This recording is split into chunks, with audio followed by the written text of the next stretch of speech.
देखिए फर्स्ट के part A में हम लोग ये पढ़ चुके थे, ठीक है।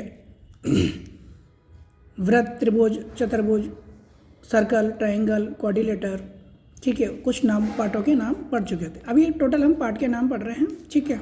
फिर बहुत सारी चीज़ें आप डिस्कस भी करेंगे, ठीक है। अभी देखिए इसमें एक चीज़ रह गया था, ठीक है। ये सर्कल है, इस सर्कल को अगर यहाँ से कट कर दिया तो देखिए एक पार्ट ये बन रहा है और एक पार्ट ये बन रहा है। दो पार्ट आपको दिख रहे होंगे, ये छोटा पार्ट, ये बड़ा पार्ट। इसको माइनर बोलेंगे, इसको मेजर बोलेंगे। तो इसका नाम क्या है? इसका नाम है लघु वृत्तखंड। लघु वृत्तखंड, और अंग्रेजी में इसको बोलते हैं माइनर सेगमेंट। माइनर सेगमेंट, ठीक है। ये क्या है? दीर्घ। दीर्घ मतलब बड़ा, दीर्घ मतलब बड़ा, दीर्घ वृत्तखंड, ठीक है। अंग्रेजी में मेजर सेगमेंट नाम दिया है, ठीक है।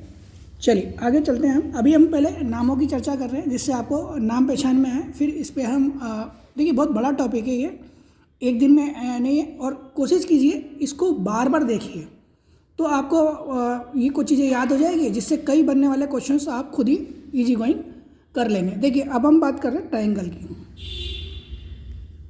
ठीक है। अगर ट्रायंगल में अगर हम बात करें तो देखिए ट्रायंगल में कुछ बातें जो दिखनी चाहिए आपको। पहली बात, 3 साइड दिख रही है आपको। साइड बोलो या भुजा बोलो, बात बराबर है। ये हिंदी में, ये इंग्लिश में, है ना। साइड कौन सी है? 1 2 3। 3 कोण दिख रहे हैं आपको, 3 एंगल दिख रहे हैं आपको इसको, ठीक है। कोण कौन से वाले आएंगे? ये वाले। इनको टच करके देखो, ये एंगल है, मतलब झुकाव जो है इनका वो कोण है, मतलब 3 इसके अंदर एंगल है, ठीक है।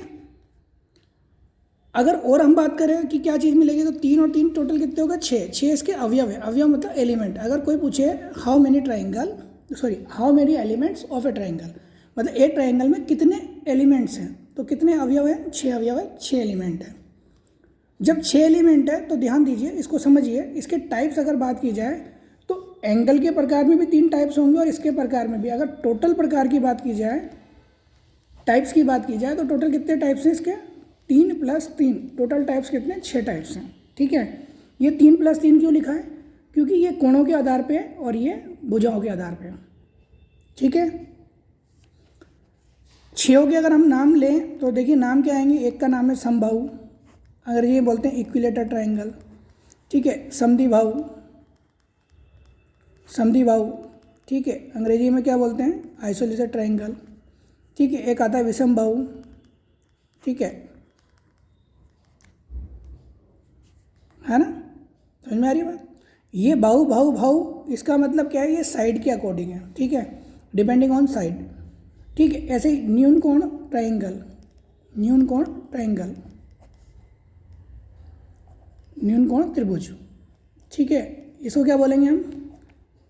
Acute angle triangle. अधिक कोण,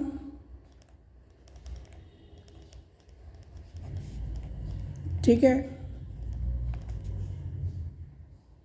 और एक होता है समकोण, ठीक है। समकोण को हम क्या बोलते हैं? राइट एंगल ट्रायंगल, ठीक है।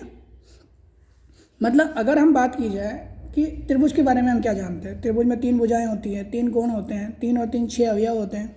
कई बार कंपटीशन के अंदर ये क्वेश्चन पूछ लिया है, त्रिभुज में कितने अवयव होते हैं? तो हमारा आंसर रहा उसमें 6, ठीक है। कोणों के आधार पर त्रिभुज कितने प्रकार के होते हैं? तो 3 होते हैं। कोणों के आधार पर 3, है ना, एंगल के बेस पे 3 और एंगल भुजाओं के बेस पे 3। क्लियर है? तीनों के नाम लिख दिए मैंने, ठीक है। चलिए नेक्स्ट चलते हैं हम। और ट्रायंगल के बारे में क्या जानते हैं? देखिए जब हमने बात करी ट्रायंगल, तो ट्रायंगल में सबसे पहला ट्रायंगल जो है वो हमारा है समबाहु। हमारे इसमें से 4 काम के हैं, और ऐसे काम के तो 6 हैं, लेकिन समबाहु त्रिभुज की अगर हम बात करते हैं तो समबाहु त्रिभुज में हम क्या जानते हैं ये हमें पता होना चाहिए। पहले तो तीनों भुजाएं बराबर है, मतलब अगर मान लीजिए इसका नाम ABC है तो आप गणित में क्या लिखेंगे? AB बराबर है BC के, बराबर है CA के। क्लियर है? दूसरी बात, जब तीनों भुजाएं बराबर है तो तीनों कोण भी क्या होंगे? बराबर होंगे। एंगल A बराबर है एंगल B के और बराबर है एंगल C के।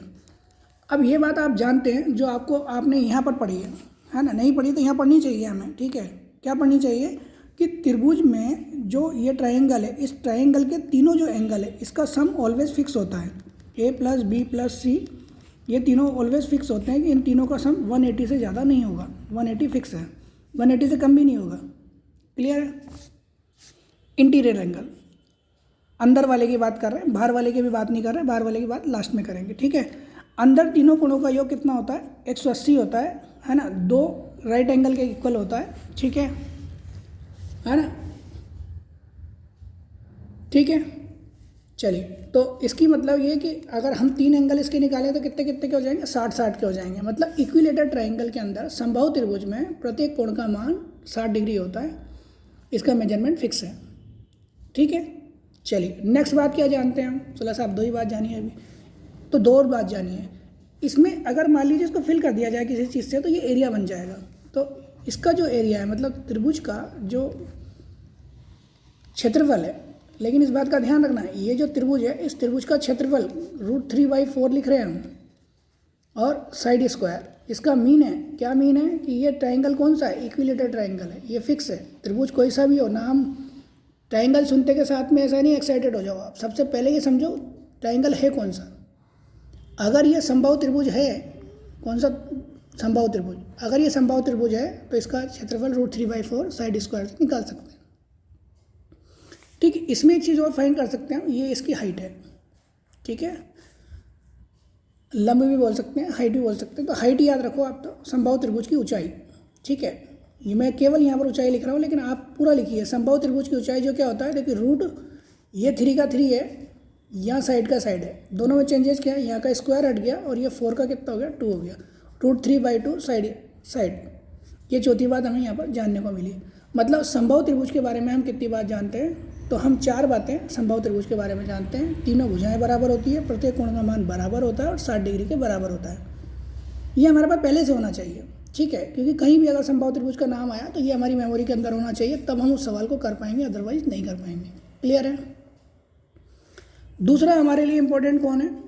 दूसरा हमारे लिए इम्पोर्टेंट है एंगल वाला, जो है ये सबसे ज़्यादा काम आएगा, इस पर कई चैप्टर डिपेंड करते हैं। इसमें 3 बातें हमारे समझ में आनी चाहिए। पहली बात कि इसमें तीनों साइड अलग अलग है। अलग अलग का मतलब ये छोटी हो सकती है, बड़ी हो सकती है, और बड़ी हो सकती है, ठीक है। तो सबसे बड़ी भुजा होती है जो 90 के सामने होती है, ये फिक्स एंगल होता है, इसका नाम समकोण त्रिभुज इसीलिए पढ़ा है कि इसमें एक कोण समकोण है, ठीक है। इसको अंग्रेजी में क्या बोलते हैं? राइट एंगल ट्रायंगल, ठीक है। पहली चीज़, इसमें एक चीज़ क्लियर हो जाए कि ऐसा ट्रायंगल जिसके अंदर एक कोण 90 डिग्री का होगा, फिक्स है। जब एक कोण 90 डिग्री का होगा तो आप समझ सकते हैं कि इन 2 कोणों का सम ऑलवेज क्या होगा? वो भी फिक्स होगा, वो भी 90 ही होगा। क्यों? 90 और 90 कितना हो गया? 180। तो आपको पहली बात ये समझनी है कि एक एंगल कितना होगा? 90 का होगा, और दूसरा एंगल कितना होगा? उन दोनों एंगलों का सम ऑलवेज फिक्स होगा, 90 डिग्री होगा। क्लियर है?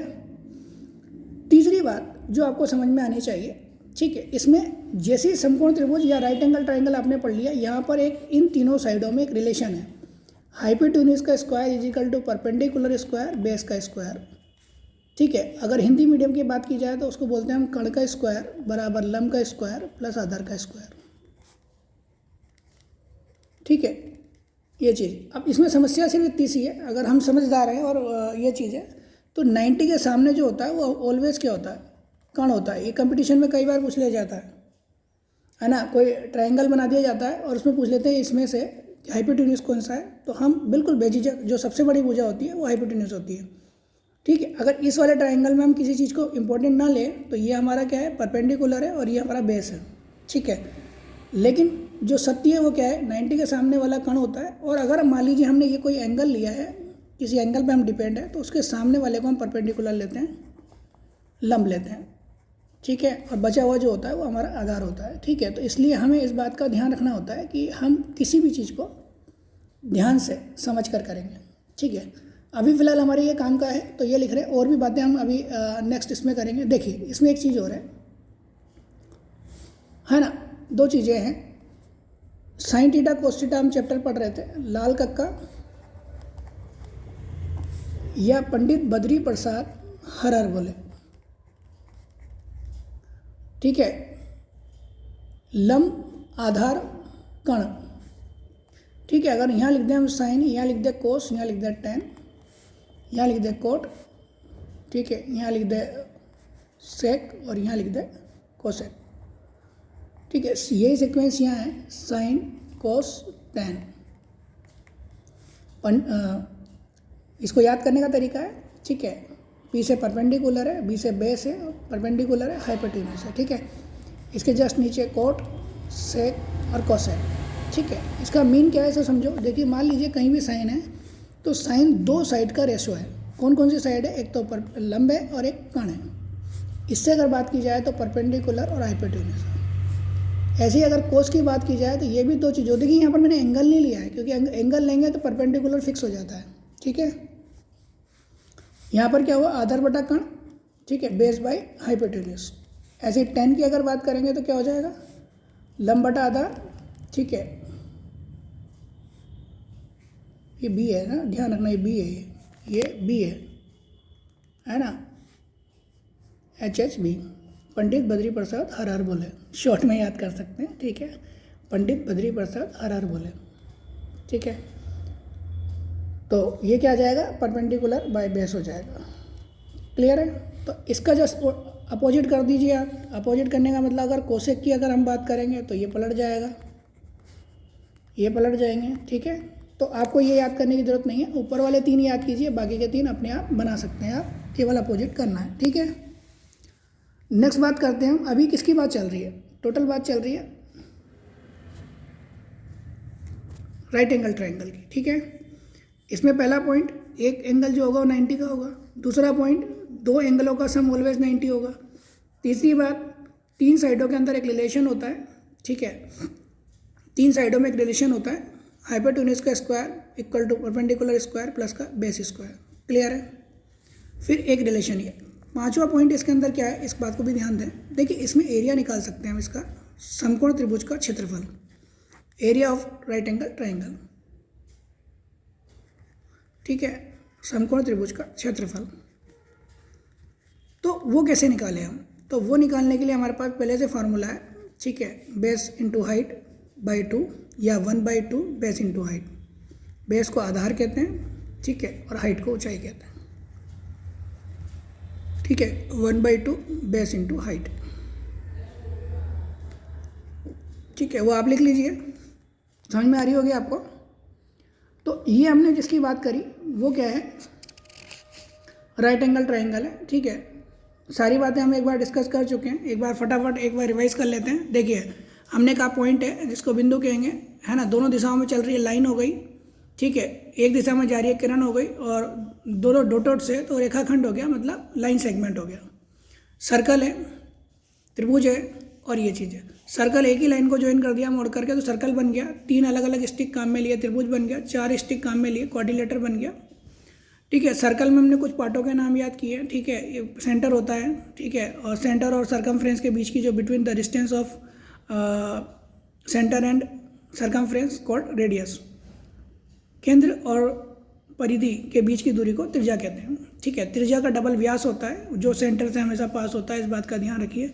या सबसे बड़ी जीवा वृत्त का व्यास होती है, इसको जीवा कहते हैं, ठीक है। बाहर से कोई टच करके निकल गई तो उसको स्पर्श रेखा टेंजेंट कहते हैं, ठीक है। ये टेंजेंट है,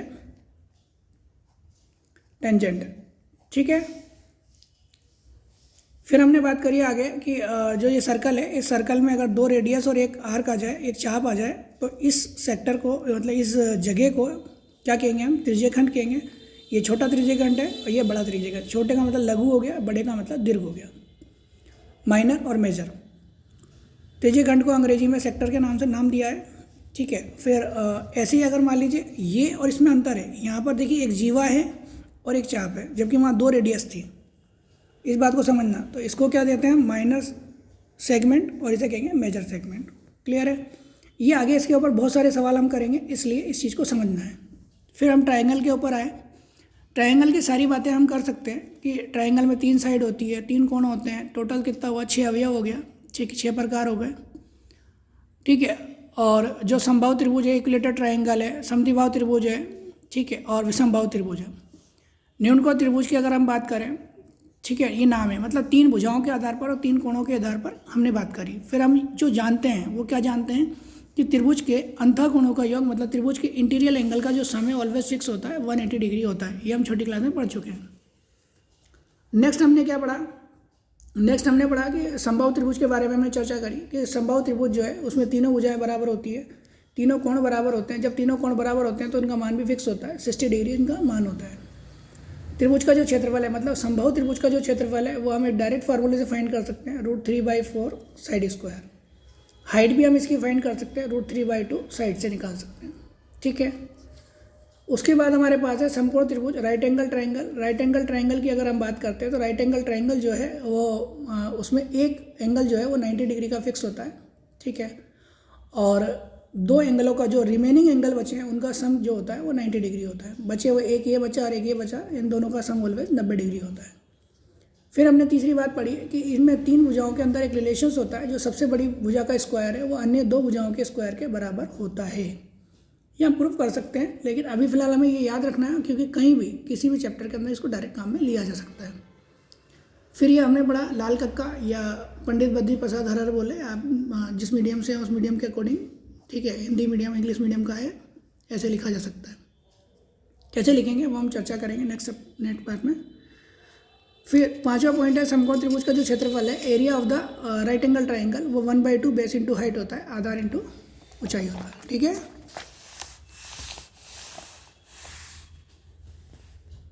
अभी हमने दो ट्रायंगल के बारे में बात करी। ठीक है, बहुत सारी बातें हैं लेकिन एक ही वीडियो में हम सारा नहीं पढ़ सकते। आप इसको कम से कम देखिए, मैंने क्या कहा, मैथ्स आपको सीखनी है, इजी में सीखनी है, तो सबसे पहला काम ये कीजिए, एक वीडियो को कम से कम 2 से 3 बार देखिए। ठीक है, और अगर आप चाहते हैं कि कंपटीशन बढ़े तो आप अपने दोस्तों को, ठीक है, जिससे क्या होगा वो भी याद करेगा, आप भी याद करेगा, तो आपस में क्रॉस क्वेश्चन पूछ करके डिस्कस कर सकते हैं। ठीक है, दोस्त है, भाई है, छोटा भाई है, उसको भी दिखा सकते हैं। 8वीं 9वीं 10वीं कंपटीशन वाले सब इस वीडियो को देख करके सीखने को मिलेगा, उन्हें बहुत सारी चीज़ें क्लियर होगी। ठीक है, और एक चीज़ समझो, अगर हम इसको आगे भेजते हैं, रनिंग करते हैं, शेयर करते हैं, या जो अपनी क्लास के हैं, अपने क्लास के जो इक्वल हैं उनको हम पढ़ने के लिए देते हैं, तो उनका बड़ा ही होगा, हमारे लिए क्या होगा, कंपटीशन बढ़ेगा। ठीक है, तो और लाइक और सब्सक्राइब तो ज़रूर किया करो। उसके पीछे रीज़न है कि लाइक और सब्सक्राइब नहीं करोगे तो आपको नोटिफिकेशन नहीं मिलेगा। कई बार क्या होता है कि हम तो यहाँ से वीडियो डाल देते हैं लेकिन आप तक नहीं पहुँचती है, तो उसका मुख्य कारण यही होता है कि लाइक कर दें और सब्सक्राइब करके रखें। जो भी वीडियो देखो उसके अंदर लाइक कर दो, जो भी वीडियो देखो लाइक कर दो, और जो अपने खास मित्र हैं, फ्रेंड्स हैं, उनको आप ये चीज़ कर सकते हो। ठीक है, लास्ट बात, अभी ये टॉपिक ख़त्म नहीं हुआ, ये कंटिन्यू चलेगा, है ना। अभी ये पार्ट फर्स्ट का ए है, फिर पार्ट फर्स्ट का बी, फिर पार्ट फर्स्ट का सी, ऐसे चलता रहेगा। ठीक है, चलिए हम आगे चलते हैं, नेक्स्ट बात करते हैं पार्ट फर्स्ट का बी। इसी के अंदर हम चर्चा कर रहे हैं। देखिए, क्वाड्रिलेटर मतलब चतुर्भुज, इसमें 4 भुजाएं हैं, ये तो आपको समझ में आ रही है, 4 साइड है, 4 एंगल है, 4 कोण है ना, साइड हो गया, एंगल हो गया। ठीक है, 2 ऐसे क्रॉस करेंगे तो इसको बोलते हैं विकर्ण। 2 विकर्ण होते हैं, है ना, 2 डायगोनल होते हैं। ठीक है, 2 डायगोनल होते हैं, तो 4 और 4 8 और 2 10। अगर टोटल अवयव की बात की जाए तो टोटल अवयव कितने हो जाएंगे इसमें, टोटल अवयव हो जाएंगे 10। ठीक है, टोटल अवयव कितने हो जाएंगे, 10 हो जाएंगे। ठीक है, टोटल अवयव 10 हो जाएंगे। ये हमारी पहली बात। दूसरी बात क्या है, क्वाड्रिलेटर का टाइप्स की बात की जाए। ठीक है, तो क्वाड्रिलेटर का टाइप अभी मैं छोड़ रहा हूँ, ऐसा नहीं है, बहुत अच्छा है, रोचक है।